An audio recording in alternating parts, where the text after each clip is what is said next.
to thank our sponsor, Newmark Watch Company, who are a British-owned brand and are one of the creators of the original RAF 6BB watches, which was part of the Fab Four and would have been worn by Buccaneer, Harrier, Tornado and many other pilots and aircrew. Now the Newmark chronograph is back and updated, so you too can own a bit of RAF history. They also continue to award the Newmark Helicopter Flying Trophy each year at RAF Shawbury, where the trainee pilot with the highest marks is presented with the trophy and a 6BB watch. Make sure to visit their website at newmarkwatchcompany.com to discover their storied heritage collection, including the iconic 6BB pilot's watch alongside a faithful field watch and 2 stunning dive watch variations. Thank you and enjoy.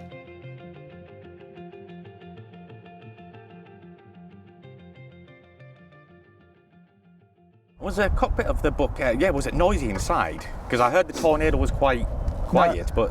Tornado was really quiet, so if I noticed that the Tornado was really quiet, it must mean that the other one was really noisy. So there was a lot of wind noise, as I recall. There was an even more wind noise one day when I took a bird on the seal. It hit the windscreen and canopy seal, and it pureed the seagull and went all over me.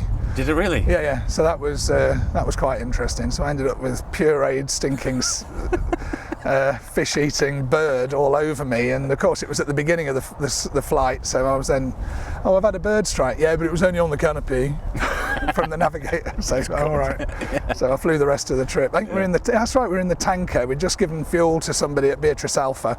And then you get an hour and a half of low level out of the tanker. Wow. So we just went off for a bit of a play, but he wasn't for losing his tanker trip just because I was covered in bird.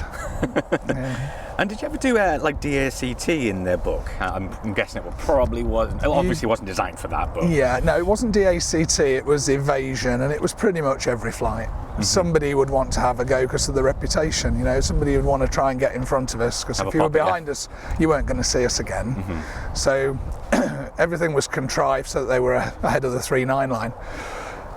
Did they get much training value out of seeing one aeroplane disappear into the distance of a 6 because they wouldn't see the other 5? So yeah, we didn't offer much training value to others, to be fair. Yeah. And we were flying so low that, you know, it's difficult to see both on radar and also fusing options for some of the weapons. You know, some would fuse probably around about the same height that we were flying. So if there's anything shot at you in the stern sector, it might fuse off the sea before it fused off you, if it was a prox fuse. Yeah. But we didn't rely on that. That wasn't what we relied on. You know, we just ran away bravely as quick as we could, and that was the best way. That was the plan. Yeah. But we're running towards the target all the time, so it's not quite running away. Yeah. And actually, you're helping us in some ways. Yeah. But remember, we had very good navigators, and they could just solve this. It's like knocking over a Jenga pile, and they could build it again without talking to each other. It was amazing how they did it. Yeah. Really cool. Was there much rivalry between you, like the Jag boys and the Tornado boys as well? Yeah, because they didn't have any songs and they didn't have any spirit. So it was a one-way. It was a bit of an unfair fight, really. Yeah. There were only 2.5 squadrons of Buccaneers, including the OCU. The OCU instructors were beasts. Yeah. They were on it. You know, the squadrons had to work hard to keep up with the OCU boys, to be honest, because they parted just the same. It was great. But if you ask anybody in other interviews, what was it like going up against Buccaneer guys in their bar at Lossy? How did you cope? And they'll just look at their feet. I did hear one story. You might a guy called Roy McIntyre, F3 guy, high time. Yeah. And I remember he saying that they were down low level and they basically overtook a Buccaneer in dry power. Is that possible? Yeah, I'd say it would be. Yeah. Yeah, but only once. Only once. What was the Buccaneer pilot doing? Reading the paper? Yeah, maybe, yeah. So any more stories, John? Yes, loads, to be honest. Keep them coming. Keep them coming? Keep them coming. All right, keeping them coming now then, sir.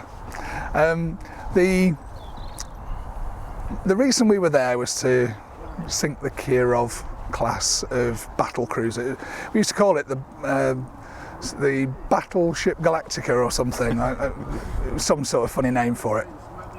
And it was going to be a nightmare. It's got a very good surface-to-air weapon system and surface-to-surface weapon system. That's why it was there, of course. And we often wondered how we would get on against it. And then all of a sudden we get a signal through, a classified signal saying Operation Friston, which was go against a real Russian boat. Wow. Go and take pictures of them. You've used the Pave Spike pod, which was the laser designator pod, but it was also a TV recorder. The beauty of it was that it was almost low light TV. It was from the 70s and early 70s, so it had early TV technology, but you could get a good picture out of it. So quite often we'd be asked to go up and down the Baltic coast, taking pictures of things and recording things that would then give us a bit of an advantage when we exploit those waveforms and stuff. But now we've got a chance of sending Buccaneers against a Kirov and a Krivak. Wow. And it comes to 208 Squadron, which is the Sea Eagle Squadron. So, and I met this guy just the other day in the RAF club for breakfast. He was our weapons leader, Mike Scarf. Tremendous bloke, tremendously frightening as a young 21-year-old. But I learned so much from him. In fact, some of the designs of the aeroplanes that we're designing now at Flyby come from some of his philosophies. Oh, really? Yeah. Wow. Really influential thinker. And he stands up at the front and says, "Okay then fellas, we're going to run this tactic." And it was one of our wartime tactics for the Sea Eagle missile against Kirov. And I'm reasonably new. I'm on my first tour, well, coming to the end of the first tour, I think. And I'm thinking, I know for a fact that we're supposed to go really slowly past these guys with our radar on, in a non-locked mode. We're supposed to be really friendly, but just show them that we know they're there. Yeah. That's the whole point. It's like intercepting a Russian bear, but now it's Buccaneer intercepting its target. So it was a great opportunity. And here we are running in at 540 knots. And I'm thinking, all right, well, I'm the junior Joe here, I'll do as I'm told. So it's 480 knots actually for the tactic. And then we accelerate. I go, oh, for the love of goodness, don't do this. And then all of a sudden it's, okay, everybody, 300 knots. And then we slow down and then we fly around the ships. But there we are.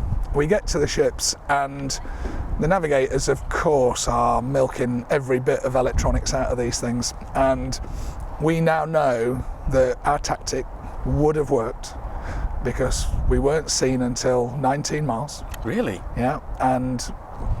And we were on two different axes and they could not have coped with that. Wow. So we all came back and went, that worked. So, the planning assumptions were right, how this would have ended. So that was good. Yeah, again, was any photos from them, that mission? Yeah, you ain't seen them. All right, there you go, guys. Yeah. Any more stories, John? Yes. HMS Arethusa. Meeting up with Scarfy the other day, he tells a story about me going to a weapons range and coming back with the bomb still on, not knowing that it was on. That wasn't my proudest moment. And this was one of these bombs behind me, one of the 1,000-pounder retarded bombs. I went to Tain Range and thought I felt it come off, believed that I'd had a release, and then came back with a live 1,000-pounder. Yeah, not my best moment really. I've had better moments. Was that your fault, or was that the? Yeah. Oh, absolutely. Yours. Yeah. Fair enough. Yeah. There's the captain of the aeroplane. Who else are you going to blame? Yeah. It's going to happen. Yeah, absolutely. Yeah. So what could actually the Bucc carry? What was it? In the bomb door, you could get 4,000-pounders. You could get tandem beams for the wing stations, 4 Sea Eagles, Martel, anti-radiation Martel, anti-shipping TV Martel. 12 Squadron, when I first went to the Buccaneer, they were the Martel Squadron. They then became a Buccaneer Sea Eagle airplane. Their aircraft got modified to be Sea Eagle as well. So the whole thing worked very well. The weapon set for the aeroplane. In the old days, it could carry SNEB rockets, Lepus flares, so it could do SNEB under Lepus, rocket under Lepus. So you could do all sorts of interesting things with the Bucc. Very versatile, very, very old-fashioned weapon aiming system, but that's what training's for. Here's a story. Yeah. My very last flight in a Buccaneer, I'd bombed a few times using the marks on the refueling probe. So on the refueling probe, you'll see little bits of Tipex, and it is Tipex. And these marks are graduated with numbers on them. And you would ask the navigator, what would the aiming mark depression be for this attack? And they would say 4.8. And you go, okay, 4.8 with this weight, that wind, about there on the probe. And so my last bomb off a Buccaneer, I did off the probe, and I got a Delta Hotel, a direct hit with a bomb off the probe, and I thought, stop there. Not dropping any more bombs, that'll do. And then set off for Lossiemouth, and then the hydraulics went. Oh. So I ended up on my very last flight landing into the cable. Really? Yeah. Which was, the way to do a hydraulics failure. My last flight in a Tornado was an engine failure into the cable, and one of my last flight at sea on the Sea Harrier was the gear had come down on its own, going back to Art Royal. And you have no bloody luck, do you? I do, but only the bad stuff. So, but it was just a sign to leave and move on. Really, each time it was, there you go, there's your. Yeah. About time you left, pal. Yeah, your leaving gift, yeah. So do you think the Buccaneer could have went on for a couple of more years, or do you think it had its time by the time you were on? I think it was done. As all aeroplanes that leave service, there's always a good reason. I mean, I was talking in Abu Dhabi last week to a qualified weapons instructor from the Harrier Force. Very, very upset that the Harrier had gone when it did. But he fully understood that there was a choice between Tornado and Harrier, and what did Harrier bring that Tornado didn't? Not an awful lot, but the Tornado brought a lot of stuff that the Harrier couldn't. So there was a choice between the two. It was binary, and I think the choice was right. Painful as it might sound to me and to other Harrier pilots, you've got to pick the best club in the bag. And if you've got to shed clubs, you keep the best club in the bag. And that's what we did. Did we really need to do that? Probably not. But in terms of answering your question about the Buccaneer, the metal was breaking. It was flying apart. There was entropy going on. The basic structure of the aeroplane was degrading, and metal doesn't stay as metal for as long as we think it does, and we were finding that out the hard way. Again, we had a choice. Do we keep making lots of modifications and expense? We had 2 squadrons of aeroplanes. Could the Tornado do this as well? Not quite, but close enough for government work. So that was the choice. Again, the Tornado ended up taking over from the Buccaneer. It didn't. It fulfilled the role almost. Almost, yeah. Was it a reliable aircraft as well, like in terms of maintenance? Yeah, it was old-fashioned, so it was simple. Simple's got a quality all of its own. When you look at the aeroplanes that we build at Flyby, highly technical aeroplanes, but simple philosophies. So simple is cool in aviation. Why make something complex for complexity's sake? And I know a lot of engineers will watch this, but when things are designed by engineers, they're often elegantly complex, and I like elegantly simple. I'd much sooner see something that's got 2 moving parts than 202 moving parts. Yeah. Buccaneer. So can you maybe share 1 or 2 more stories before we get on to what you're currently up to with Flyby?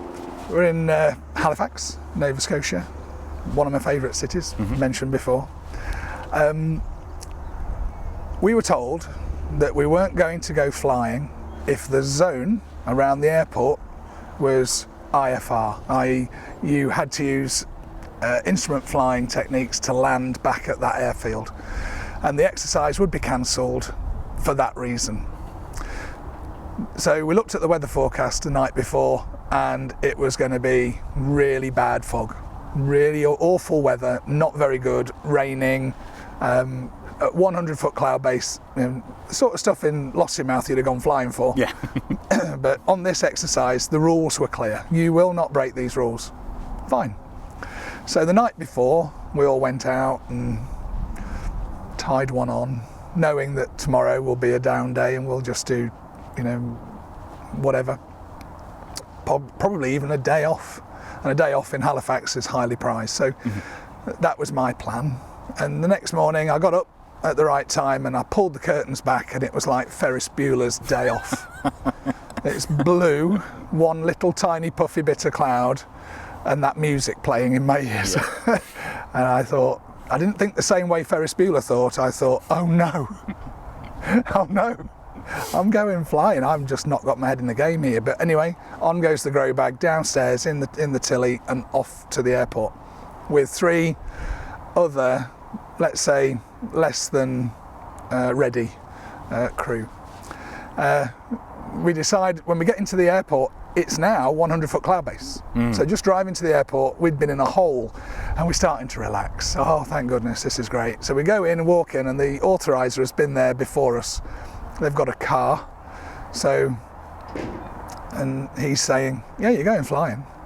No, look, here in the exercise orders, it says clear, English even, and French, but English, this is it.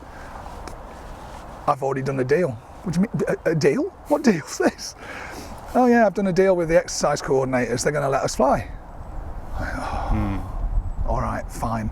So we go to get dressed, and I can't give you his name to hide the guilty, but he falls over and knocks over one of the lockers that we're all using, and there's this ladder of lockers that all start toppling over. It's like a domino challenge that's just happened.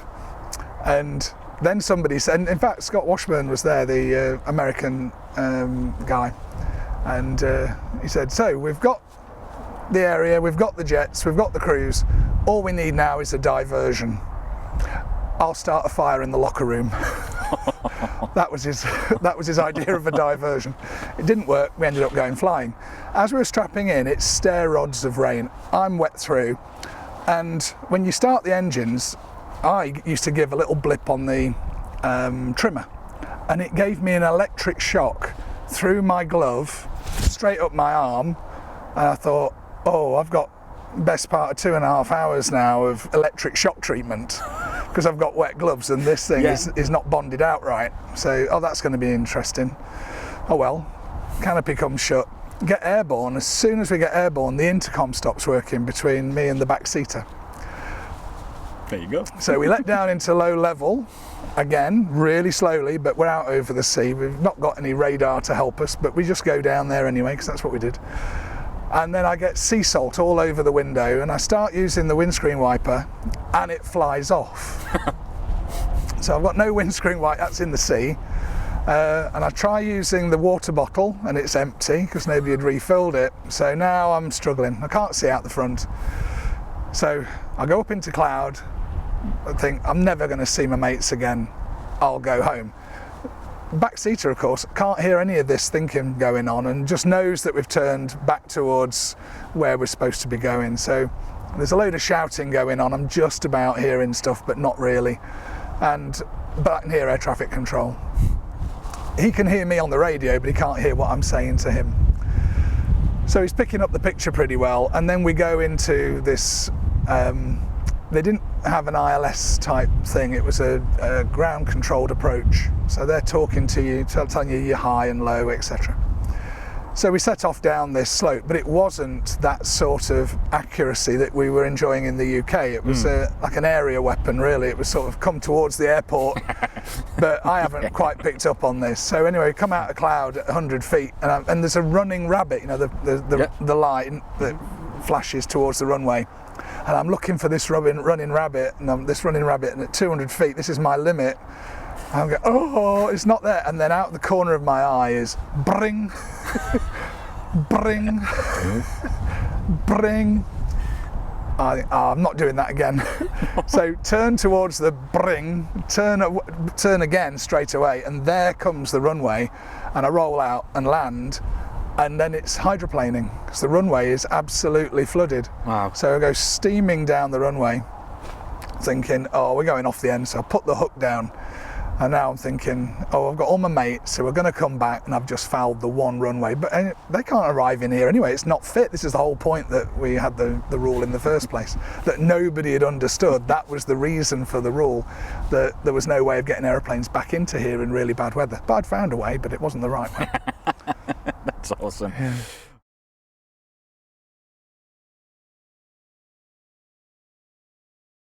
Yeah, well, what you're currently up to, Flyby Technologies, it looks really exciting at the moment. Yeah, it is. We've got a bit of a different philosophy to most companies. We build capability. So at the moment, those capabilities are the Jackal, which is an air interdictor. It can be used in the close battle. It's a drone that can take off vertically, transition forward onto the wing, so it's got wings.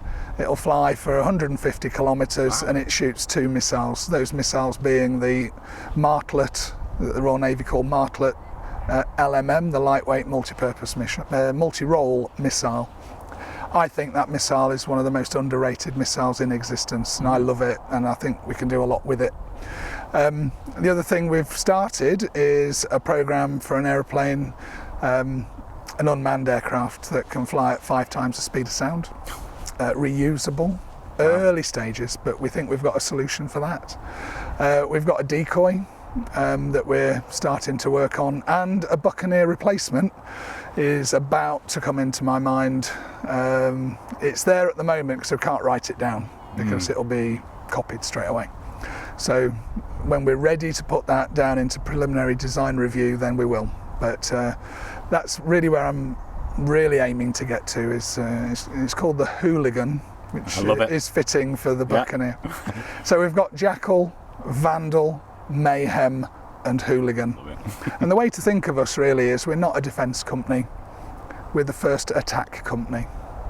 Wow, yeah. So do you have a lot of interest from the military side of things, or do you have to approach them, or do they approach you? We have done 0 marketing, and we've got a potential order book at the moment of nearly 1,200 aeroplanes. Wow, that's impressive. Yeah, and that's just for the one aeroplane, that's just for Jackal. Can't say too much more about UK interest in it and where it's likely to go in the near future. You must have some really smart people on board the team then, for all these ideas. Yeah, me. Of course you. Yeah, no, other than me, we have got actually some people with some intelligence, unlike me. Yeah, we do. We have the very best in class engineers, philosophers, we've got storytellers, we've got a highly developed strategy, and we've also got a lot of the very best military minds that have left the military in recent years, and they have a way of doing business which is in keeping with the spirit of Flyby Technology, let's say. They don't take no for an answer. Yeah, absolutely. Well, JP, thanks very much for coming back on the show. It was my pleasure, and any time. I loved the last experience and I've watched every one since. So yeah, fabulous series of interviews that you do, Mike, and thank you for inviting me. Cheers.